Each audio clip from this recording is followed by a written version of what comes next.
Johnny Dollar. This is Harry McQueen, Johnny, up here in Gloucester, Mass. McQueen? That's right, 4-State Mutual. Oh, sure, Harry. How are you? What's on your mind? Johnny, I have a real funny one for you. Okay, so I'm laughing. Oh, I mean funny peculiar, you know. Do I? Why don't you tell me about it? We'll see. Well, it appears that somebody's threatening the life of one of our clients. You call that funny? I told you, Johnny. Yeah, you told me. What's the name of this client? Amos R. Weatherby, an old retired sea captain. Lives in a little town of Anniston up on Cape Ann. How much insurance does he carry? $50,000 straight life. And who's the beneficiary? His pretty young niece, Thelma Jane Weatherby. Oh? She lives with him, sort of takes care of him. But she just can't wait for him to die a natural death. Hmm? Oh, wrong, John. She's the one who called me about it a few minutes ago. Asked that you be sent up there. Well, now, Harry, you know as well as I do that if she's smart... And she is. And if she has got any intentions, the best way to keep suspicion from herself. Wrong again, Johnny. I'm sure of it. Yeah. Just wait till you see and talk to her. Well? Young, did you say? In her late 20s. And, pretty? Very. The most gorgeous girl I think I've ever seen. Okay, then, Harry, give me the address and telephone her that I'm on my way.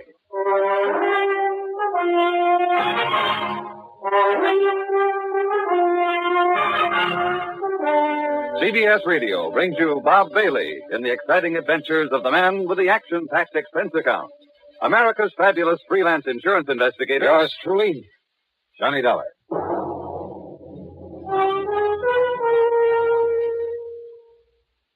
Now, Act One of yours truly, Johnny Dollar.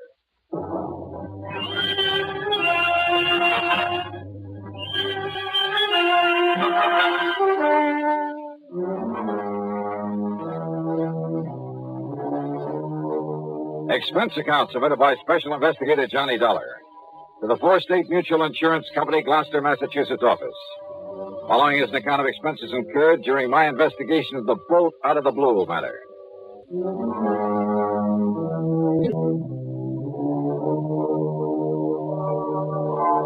Knowing the Cape Ann country pretty well, I decided to use my own car on this one. So, expense account item 1, $14.70, mileage at the rate of 10 cents a mile. And a bargain for the company at half the price.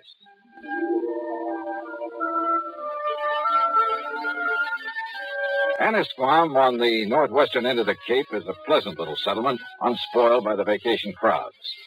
A kind of quiet summer haven for writers, poets, and painters, with a few large and very old homes. The address that Harry McQueen gave me turned out to be one of them. Set on a high, sandy knoll, it was a big frame house with hip roof, shingled turrets, and cupolas, half a dozen gables and dormer windows, all of it dripping with gingerbread and covered with Boston ivy. It looked out over the sparkling blue waters of Annisquam Bay. On one corner was a big tower with a platform on top surrounded by a heavy, well-polished brass railing. A flagpole carried not only the national ensign, but a couple of signal flags on separate lines below a sort of yardarm, I guess you'd call it. Another shorter pole supported a weather vane and one of those revolving things to measure wind velocity. The whole place, in spite of its weather-beaten age, was in good condition. It was what the owner, according to Harry's description of them, would probably call shipshape. All very interesting and colorful. What interested me most, though, was the vision that greeted me at the front door. And I mean vision. Yes? Oh, you must be Johnny Dollar. Any description of Thelma Jean Weatherby could only end up in the Department of Understatement. She was tall, well-tanned, and beautiful. A sort of honey blonde with clear, exciting blue eyes. The sort of figure that you dream about. She was wearing a well-cut pair of blue silk capris. Johnny? And a blouse of lighter blue chiffon. The freshening breeze caught a wisp of her hair and gently flicked it across that beautiful face in a sort of caress. I caught the faint scent of arpege. Johnny? What's the matter with you? Huh? You are Johnny Dollar, aren't you? What? Oh, yeah, sure. I'm sorry, Miss Weatherby. Miss Weatherby? Thelma? Thelma Jean. But come in, Johnny. Yeah, sure. The captain has just gone up to the bridge to look for the weather, so we can talk safely. The captain? My uncle, Captain Amos Weatherby. Oh, boy. And the bridge is on that tower on the corner of the house. I see. He spends most of his time up there. It was about Captain Amos that I called the insurance company. So McQueen told me. Sit down, Johnny. And would you like a nice cool drink or something after your long drive? Well, I take it you'd like to tell me what this is all about while the captain isn't here, so why don't we save the amenities for later, huh? All right. I can tell you all about it in 2 minutes. All right. I was engaged to a fellow. That I can believe. His name is Roger Burton. Until a couple of weeks ago when the captain, who didn't like Roger from the start, well, he found out some rather unsavory things about him. Like what, Thomas Jean? Roger never told me, Johnny, but he'd been married. Twice, as a matter of fact. And both of his wives died under very funny circumstances. I see. Also, they both had considerable money, which I will if anything ever happens to Captain Amos. So I understand. His insurance. So I not only broke off with him, but Captain Amos literally threw him out of the house. And believe me, in spite of his age, he could do it. And now? Before he left, Roger told Captain Amos he'd get even with him. He said that he'd kill him. You mean just like that? Yes. He even boasted that he could do it and get away with it. The same as he did with a couple of nosy wives. Those were his very words. You have no idea what a horrible person he became after the captain showed him up. It was like a maniac. Well, then you're lucky to be free of him. You bet I am. It'll be a long time before I fall for any sweet talk again. Oh, it'd be a terrible waste, Mama Jean. What? Yeah, like you. Oh, Johnny, not you. No, I'm just kidding. Where am I? You better be. And yet, if all the stories I've heard about I you don't are believe true. one of them. And to prove that I didn't come up here just because Harry McQueen said you're the most beautiful, the most gorgeous gal. McQueen told you that? You're sure right, 1,000%. But That now... if I'd known that, and if you hadn't come, I'd never have forgiven you. Yeah, but now let's get down to what... Especially after what he said over the phone about you. Like what? Oh, that, you're an old, dull, stodgy, pedantic, Why, I'll bumbling... sue him. And I'll certainly try to prove otherwise. But right now... Now, Johnny. Now, let's get down to business. Well? Well, after the captain threw him out, we thought that was the last we'd see of Roger, in spite of what he'd said, in spite of his threats. But? Johnny, somebody has been prowling around outside this house at night. I've only caught glimpses of him, of his shadow, really, but I'm sure it's Roger Burton. It can only mean one thing, Johnny. He's here to carry out his threat against Captain Amos.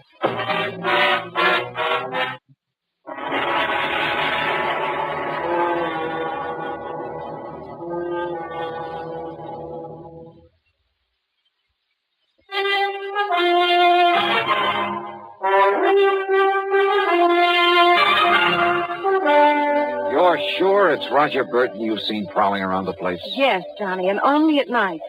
And he's supposed to have left Anna's farm to have gone out west or something. Now, don't you see what that means? That he's going to carry out his threat to kill Captain Amos. And he's got to stop him somehow. If you're right about all this. Oh, if only you knew what a terrible person he is.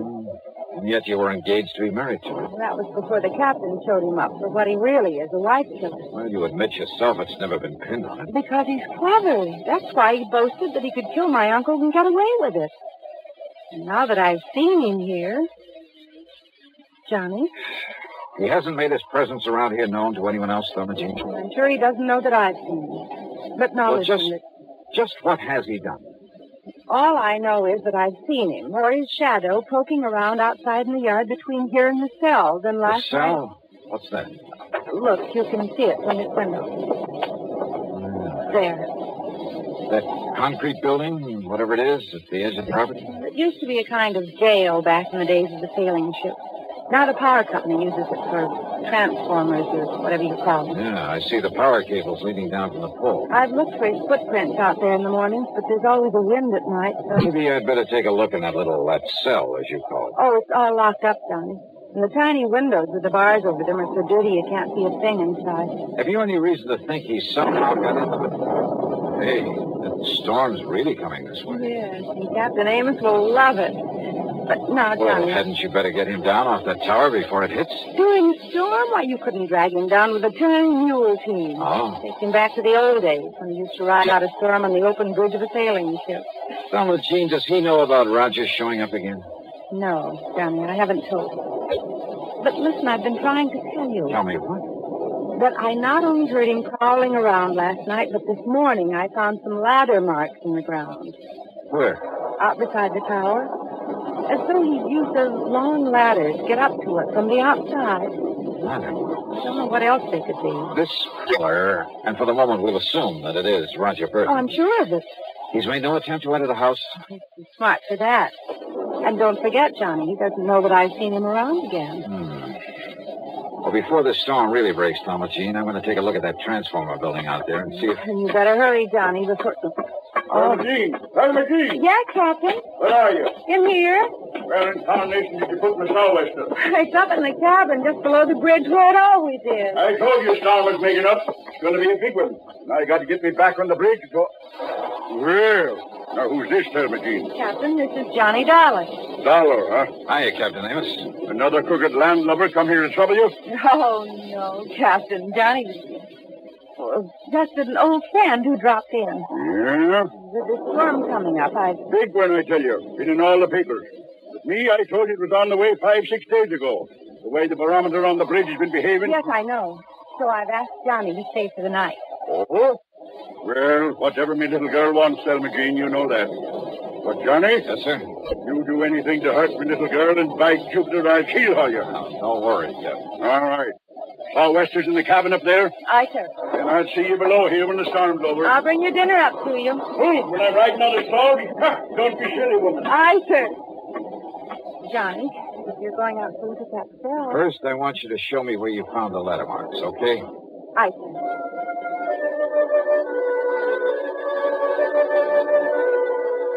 The marks in the ground were still quite plain at the base of the ivy-covered tower. The ladder must have been a tall one, high enough to reach the platform that the captain called the bridge. And I found, rather, a couple of things. A heavy lightning rod extended up the side of the tower, well hidden by the ivy. But the bottom of it had been sawed off, making it useless. Also hidden by the ivy was a wire, an insulated copper wire. Too heavy to cut without tools, but certainly not big enough to take a lightning bolt. The wire was lashed to the upper section of the lightning rod. The other end disappeared in the ground at my feet, and it led away toward the cell, the little transformer station. It was dark now, and the storm was building up fast. I dashed back into the house, up to the second floor, and then up the winding stairway to the captain's bridge. You better lash yourself under the rail, Johnny. This wind will blow you clean off of the deck into the sea. Looks like you're right, sir. I told her this nor'easter is going to be a big one, and it is, Johnny. Reminds me of one night off the Azores. That was it. What are you doing there, Johnny? This upper end of the lightning rod was 6 or 8 feet from the side of the tower, held there by big insulators. But again, the heavy copper wire, again hidden by the ivy. It connected the rod with the brass railing where the captain was holding on for dear life against the wind. And it meant that the railing was the cleverest, most diabolical instrument for murder that I had ever seen.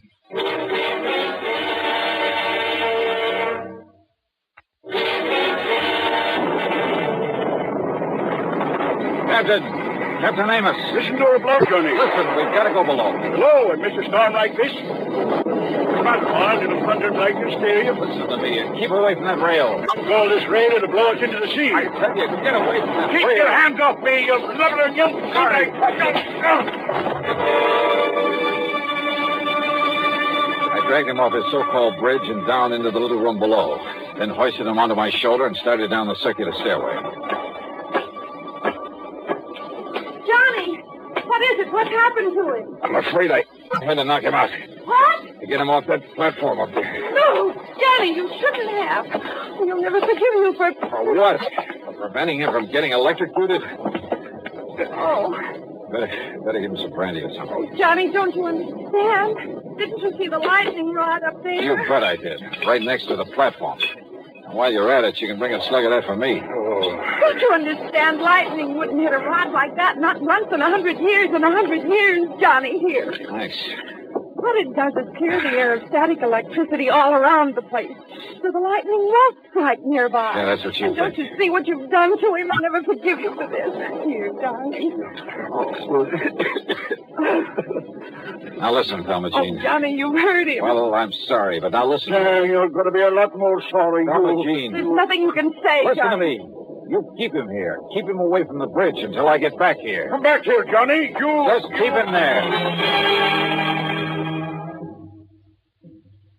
Outside, with the aid of occasional flashes of lightning, I found my way to the concrete transformer house. There, I found out how Roger Burton, in spite of the heavy padlock on the door, had got into it. By the simple device of pulling the pins out of the hinges. And who was sitting there waiting for me with a .38 in his hand? Close the door, mister. And back up against it. Go ahead. You don't give me much choice, do you? I can only tell you that if you make one move towards me, I'll pull this trigger. Your body won't be found until the annual inspection of this little transformer station. That'll be 4 months from now, and I'll be a long way away from here. I see. I'll probably have to kill you anyway, mister. After I get rid of that meddling old man up in the tower the old fool calls the bridge. Up on the tower, Burton? Yeah, I saw you drag him away from there through this window. Just before a good flash of lightning that could have been my cover-up. But don't worry. He'll be back. Hanging on to that railing, riding out the rest of the storm. And when he is... The rest of this madman's murder weapon was all too obvious now. Up on the tower, the brass railing was wired to the disconnected lightning rod. On the lower end was the copper wire I discovered. And this end of the wire here in the blockhouse was connected to a 22,000-volt transformer. You see how it works, mister? He goes back up there and grabs hold of the rail. I throw the switch. And the power on this line will not only kill him, but melt away the copper wire. Destroy the evidence. Only nobody will look for evidence. Because they'll all think a bolt of lightning killed him. All right, Burton, listen to me. Oh, look. I can see him. In the room where you carried him. Hey, look through the window beside you. You can see him, too. I can see him all right. Starting back up the circular stairway, back up to the bridge. You think that Thelma Jean can stop him? Never! If he ever got there, if he touched the railing, Burton would throw the switch, would electrocute him. But then a miracle. Once in 100 years, the bolt of lightning out of the heavens.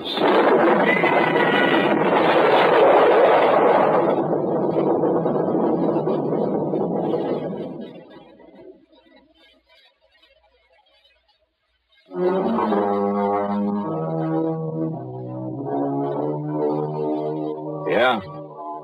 The bolt of lightning had struck the rod high up on the tower, had streaked down the wire into the blockhouse. It fairly exploded inside of it. The force had blown me out through the door, and it was a couple of hours later inside the house before I was able to move. Burton, holding the switch, had been killed instantly. I'm glad I hadn't tried to get any closer to him. It was a bolt out of the blue. It was justice in its own strange fashion. Expense account total, including a checkup by one of the local medicos, some new clothes, mine were in shreds, incidentals, and the trip back to Hartford, $171.50. Yours truly, Johnny Dollar.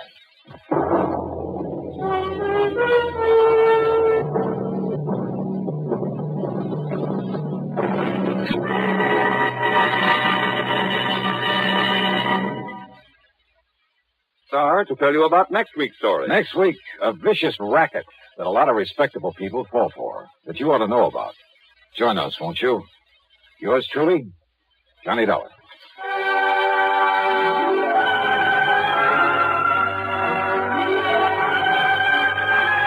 Yours truly, Johnny Dollar, starring Bob Bailey, originates in Hollywood and is written, produced, and directed by Jack Johnstone. Heard in our cast were Virginia Gregg, Carlton G. Young, Ralph Moody, and James McCallion.